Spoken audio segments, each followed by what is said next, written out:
The morning sun cast long shadows across the marble floors of Eldoria Palace as Princess Isabella made her way through the grand corridors. At only 16, she possessed the grace and wisdom that often surprised those who met her. Her flowing auburn hair caught the light streaming through the tall windows, and her emerald green dress rustled softly with each measured step. The palace had been unusually tense for the past few weeks. Ever since Queen Regent Viviana had assumed more control over daily affairs, the atmosphere had shifted.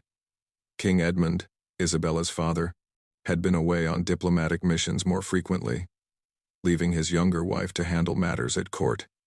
This arrangement had created an uncomfortable dynamic that even the servants whispered about in hushed tones. Isabella paused outside the throne room where she could hear raised voices. Through the slightly open doors, she glimpsed Queen Regent Viviana pacing before a group of advisors. Her stepmother's voice carried a sharp edge that made Isabella's stomach tighten with worry. "The northern provinces require immediate attention," Viviana was saying, her tone commanding. "We cannot wait for the king's return.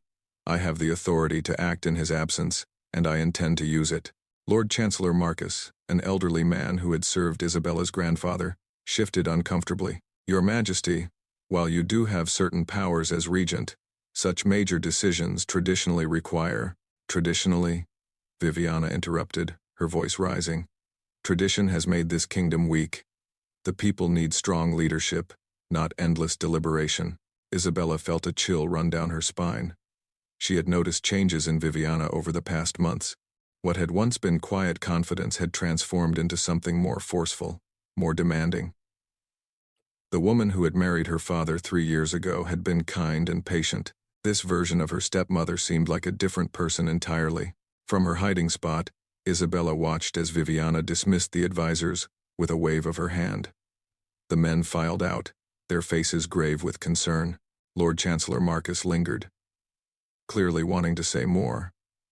But Viviana's stern gaze made him think better of it. As the throne room emptied, Isabella considered retreating to her chambers. But something made her stay. Perhaps it was the memory of her mother, Queen Elena, who had always taught her that a true princess must be brave and protect those who cannot protect themselves. Or perhaps it was the growing feeling that something was fundamentally wrong in the palace. Viviana began reviewing documents spread across a large table near the throne. Isabella could see her stepmother's profile, the way her jaw was set with determination that bordered on obsession. The Queen Regent had been making increasingly bold decisions, often contradicting policies that King Edmund had established. The kingdom's treasury was being redirected toward military expansion rather than the social programs that had made Eldoria prosperous and peaceful. Isabella thought of the letters she had received from common folk throughout the kingdom. They spoke of new taxes, harsh enforcement of laws that had previously been applied with mercy, and a general sense that their beloved king's compassionate rule was being undermined in his absence. These people looked to the royal family for protection and guidance, and Isabella felt the weight of that responsibility. The sound of approaching footsteps made Isabella step back from the doorway. Captain Henrik, the head of the palace guard, appeared around the corner. His weathered face bore the marks of years of loyal service to the crown, and his steel-gray hair was pulled back in a neat ponytail. When he saw Isabella, he bowed respectfully. "Princess Isabella," he said quietly, "you seem troubled." Isabella glanced toward the throne room, then back at Captain Henrik. She had known him since childhood, and he had been one of her mother's most trusted protectors. If anyone would understand her concerns, it would be him. "Captain," she whispered, "I fear something is amiss. The Queen Regent's recent actions, they seem contrary to my father's wishes and harmful to our people." Henrik's expression grew serious. He had served 3 monarchs and had an instinct for political undercurrents that had kept the royal family safe for decades. "I have observed similar concerns, Your Highness. Many of the guards share your unease." They were interrupted by the sound of Viviana's voice calling from within the throne room. "Captain Henrik, attend me immediately." Isabella and Henrik exchanged a meaningful look before the captain straightened his uniform and entered the throne room. Isabella positioned herself where she could listen without being seen. "Captain," Viviana's voice was crisp and authoritative, "I require additional security measures implemented throughout the palace. I want guards posted at every entrance to the royal wing, and I want detailed reports on all visitors." "Your Majesty," Henrik replied carefully. Such measures are typically reserved for times of war or imminent threat. Has something specific prompted this concern? Viviana's laugh held no warmth. Captain, I am the Queen Regent. I do not need to justify my security requirements to you. You serve at my pleasure, and I expect absolute obedience. Isabella felt her heart racing. This was not the woman who had comforted her during thunderstorms or helped her with her studies. This was someone else entirely. Someone who seemed to view the palace and its people as possessions to be controlled. Of course, Your Majesty, Henrik responded, though Isabella could detect the reluctance in his voice. I will implement the measures you require. Good, Viviana said. And, Captain, I want you to personally ensure that Princess Isabella's activities are monitored, for her own safety, of course. The princess is young and impressionable, and I would not want her to be influenced by those who might not have the crown's best interests at heart. Isabella's blood ran cold. She was being watched, controlled, isolated. The implications were terrifying. Her stepmother was not just changing policies, she was systematically taking control of every aspect of palace life, including Isabella's freedom. Henrik paused before responding. Your Majesty, the princess has always been well-behaved and responsible. I see no need for... Are you questioning my judgment, Captain? Viviana's voice dropped to a dangerous whisper. No, Your Majesty. I will ensure the princess's safety as requested. Isabella knew she had to act quickly. Her father would not return for at least 2 weeks. And by then, Viviana's control might be absolute. The kingdom depended on someone standing up to this transformation, and despite her youth, Isabella realized that someone might have to be her. As Henrik emerged from the throne room, his face pale with concern, Isabella made her decision. She would not stand by while her stepmother destroyed everything her parents had built.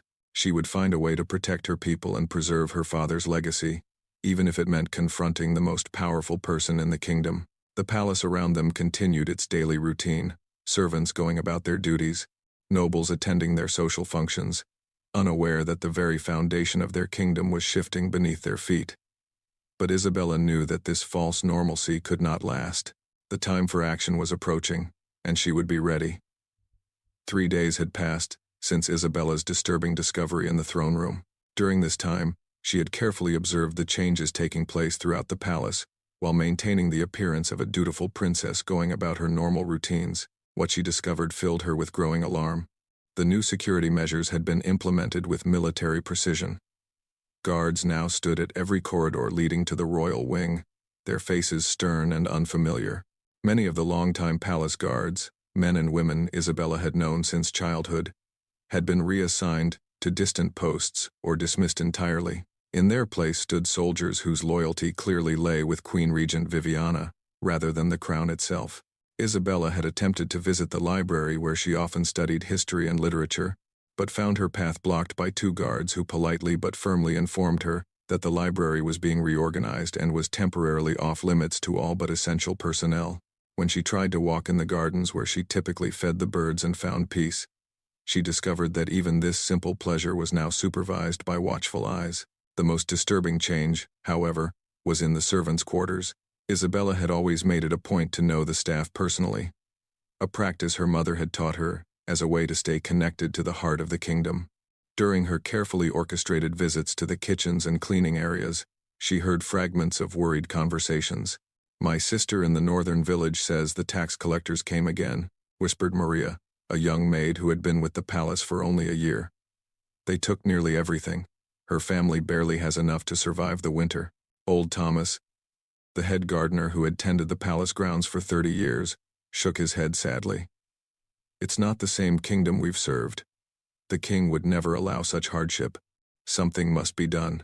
Isabella realized that Viviana's influence extended far beyond the palace walls. The Queen Regent was using her temporary authority to reshape the entire kingdom according to her vision, regardless of the suffering it caused. The compassionate policies that had made Eldoria a beacon of prosperity and fairness were being systematically dismantled. That evening, Isabella sat in her chambers, pretending to read while actually formulating a plan. She knew she needed allies, but nearly everyone she might trust was either dismissed, transferred, or under surveillance. The one person she felt certain she could rely on was Captain Henrik, but reaching him privately would be nearly impossible under the current circumstances. As if summoned by her thoughts, a soft knock came at her door. Isabella's heart raced as she called for the person to enter. To her surprise, it was Elena, her personal maid since childhood, carrying what appeared to be fresh linens. Elena was a woman in her early 40s who had served Isabella's mother with unwavering dedication. After Queen Elena's death, she had transferred that loyalty to Isabella, becoming more of a trusted companion than a servant. Her kind face now wore an expression of deep concern. "Your Highness," Elena said quietly as she began changing the bed linens. "I bring word from Captain Henrik. He requests a private audience at midnight in the chapel. He says it concerns the welfare of the kingdom." Isabella felt a surge of relief and gratitude. Henrik had found a way to communicate despite the surveillance. The chapel was the perfect meeting place. It was one of the few areas of the palace that even Viviana would not dare to have heavily monitored, as it would be seen as sacrilegious by the people. "Tell him I will be there," Isabella whispered. Elena nodded and continued her work, but before leaving, she turned back with additional information. "Princess, you should know that several of the long-serving staff members have been asking questions. Cook Margaret mentioned that the Queen Regent has been receiving mysterious visitors late at night, people who do not appear on any official guest lists, and the stable master noted that several horses have been prepared for emergency departure, though no travel plans have been announced." This information sent chills through Isabella's body. Viviana was clearly planning something significant, something that required secrecy and potentially a quick escape. The implications were terrifying to consider. The hours until midnight passed slowly. Isabella maintained her normal evening routine, dining in her chambers and dismissing her attendants at the usual time. She waited until the palace settled into its nighttime quiet before carefully making her way through passages she had explored as a child. The chapel was a beautiful Gothic structure within the palace complex, with soaring arches and stained glass windows that caught moonlight in brilliant blues and reds. As Isabella slipped through the side entrance, she found Captain Henrik waiting near the altar, his face grave in the flickering candlelight. "Princess," he said, bowing respectfully. "Thank you for coming. What I have to share is both urgent and dangerous." Isabella approached him, her heart pounding. "Captain, I have observed many troubling changes. Please, tell me what you know." Henrik glanced around to ensure they were truly alone before speaking. "Your Highness, I have discovered that Queen Regent Viviana is in communication with Lord Commander Blackthorn of the neighboring kingdom of Ravencrest. Our kingdoms have maintained a careful peace for decades, but Blackthorn has long desired to expand his territory." Isabella felt the blood drain from her face. Ravencrest was known for its aggressive military and harsh treatment of conquered territories. If Viviana was working with them, it could mean the end of Eldoria as a free kingdom. "There is more," Henrik continued. "I have evidence that the Queen Regent plans to sign a treaty that would essentially make Eldoria a vassal state of Ravencrest. In exchange, she would retain nominal power as their appointed governor, but real authority would rest with Blackthorn." The magnitude of this betrayal was almost incomprehensible. Isabella struggled to process the idea that her stepmother, the woman her father loved and trusted, could contemplate such treachery. "When?" Isabella managed to ask. "According to the communications I have intercepted, the signing ceremony is planned for 5 days from now. Your father's return has been deliberately delayed through false reports of extended diplomatic requirements. By the time he realizes what has happened, it will be too late." Isabella felt anger rising within her, stronger than any emotion she had ever experienced. Her people, her father, her entire kingdom was being betrayed by someone who had sworn to protect and serve. The weight of responsibility settled on her shoulders like a heavy cloak. "What can we do?" she asked, surprised by the strength in her own voice. Henrik smiled grimly. "That, Your Highness, depends on your courage. There are still loyal members of the guard and staff who serve the true crown rather than the current occupant of the throne. But any action we take will be dangerous and could be considered treason if we fail." Isabella thought of her mother, who had faced a plague outbreak with unwavering determination, working day and night to save her people. She thought of her father, whose kindness and justice had made Eldoria a kingdom where people prospered and felt safe. She thought of all the innocent citizens who depended on royal protection and had no idea their way of life was about to be destroyed.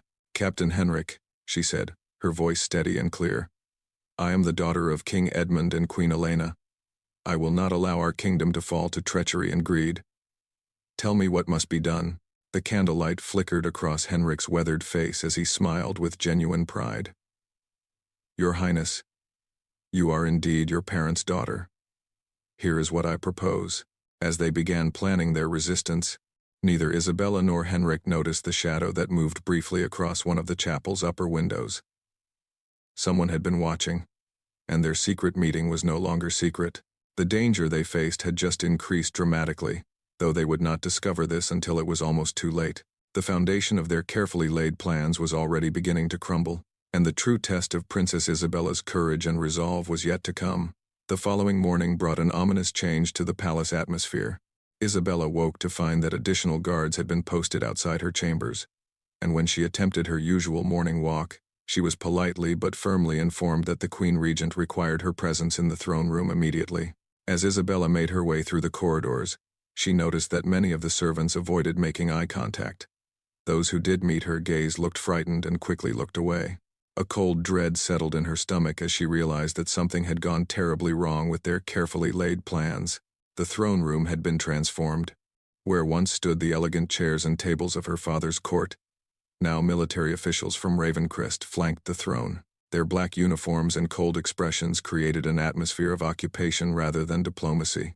At the center of this intimidating scene sat Queen Regent Viviana, her posture regal but her eyes holding a hardness that Isabella had never seen before. "Ah, Princess Isabella," Viviana said, her voice carrying a false sweetness that made Isabella's skin crawl. "Please, come forward. We have important matters to discuss." Isabella approached the throne with measured steps, her training in royal protocol serving her well despite the fear coursing through her veins. She curtsied appropriately but kept her eyes fixed on her stepmother's face, determined to show no weakness. "Your Majesty," Isabella said formally, "you requested my presence." Viviana smiled, but there was no warmth in the expression. "Indeed. You see, my dear stepdaughter, it has come to my attention that there are those within our palace who question my authority and my decisions for the good of our kingdom." Isabella felt her heart racing but kept her expression neutral. "I am sure that any concerns arise from loyalty to the crown and love for our people." "Loyalty," Viviana repeated, as if tasting the word. "Yes, let us discuss loyalty. Captain Henrik, please join us." Isabella turned to see Henrik being escorted into the throne room by 2 Ravencrest soldiers. His uniform was disheveled, and there was a cut above his left eye, suggesting he had not come willingly. Despite his obvious distress, he held his head high and met Isabella's gaze with a slight nod that seemed to convey both apology and encouragement. "Captain Henrik," Viviana continued, "has confessed to plotting against the legitimate authority of the crown. He has admitted to encouraging sedition and attempting to undermine the stability of our kingdom during these challenging times." Isabella knew this was a lie. Henrik would never betray his principles, even under torture. But she also understood that Viviana was setting a trap, and any response she made could endanger not only herself but also the captain and anyone else who might be involved in their resistance. "Your Majesty," Isabella said carefully, "Captain Henrik has served our family with honor for many years. I find it difficult to believe he would act against the kingdom's interests." Viviana stood from the throne and began walking down the steps toward Isabella. "You see, this is exactly the kind of naive thinking that makes strong leadership necessary. You are young, Isabella, and you do not understand the complexities of ruling. Sometimes difficult decisions must be made for the greater good." One of the Ravencrest officials stepped forward. Isabella recognized him from Henrik's description as Lord Commander Blackthorn himself, a tall, lean man with silver hair and eyes like winter ice. His presence confirmed Isabella's worst fears about the extent of Viviana's betrayal. "Your Highness," Blackthorn said, his voice smooth but dangerous, "your stepmother has shown remarkable wisdom in recognizing that Eldoria requires stronger alliances to survive in these uncertain times. The treaty we will sign will ensure peace and prosperity for generations to come." Isabella looked from Blackthorn to Viviana, understanding flooding through her. This was no longer about policy disagreements or regent authority. This was a complete surrender of sovereignty, orchestrated by someone who had sworn to protect the kingdom. "And my father?" Isabella asked, her voice steady despite the turmoil in her heart. "Does he know of these negotiations?" Viviana's mask of false kindness finally slipped completely. Your father is a good man, Isabella, but he is weak. He allows sentiment to cloud his judgment. He would rather see our people suffer under his outdated ideals than accept the reality of our situation. Our situation, Isabella repeated, anger beginning to burn through her fear, is that you are betraying everything our kingdom stands for. Our people are not weak, our ideals are not outdated, and my father is not the problem here. The throne room fell silent. Several of the Ravencrest soldiers shifted uncomfortably, and Isabella noticed that even some of Viviana's new guards looked uncertain. Her words had carried a power that surprised even herself. Viviana's face flushed with anger. You forget yourself, child. I am the Queen Regent, and I have the authority to act as I see fit for the good of this kingdom. No, Isabella said, her voice gaining strength with each word. You have forgotten yourself. You have forgotten your vows to my father, your duty to our people, and your honor as a member of this royal family. Isabella turned to address not just Viviana, but everyone in the throne room. You all know what our kingdom was like before this madness began. Our people were fed. Our laws were just. Our neighbors respected us not because they feared our armies, but because they admired our prosperity and fairness. That is the Eldoria worth defending. Blackthorn stepped forward menacingly, but Isabella held her ground. You have courage, young princess, but courage without power is meaningless. Your stepmother understands that survival requires adaptation. Survival, Isabella said, looking directly at Viviana, requires staying true to the values that make survival worthwhile. What you are proposing is not survival. It is surrender disguised as strategy.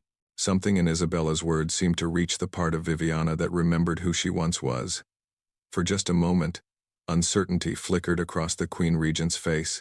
In that instant, Isabella saw not the cold conspirator, but the woman who had once comforted her nightmares and celebrated her achievements. Viviana, Isabella said softly, using her stepmother's name rather than her title. Please, think about what you are doing. Think about the people who will suffer. Think about my father, who loves you and trusts you.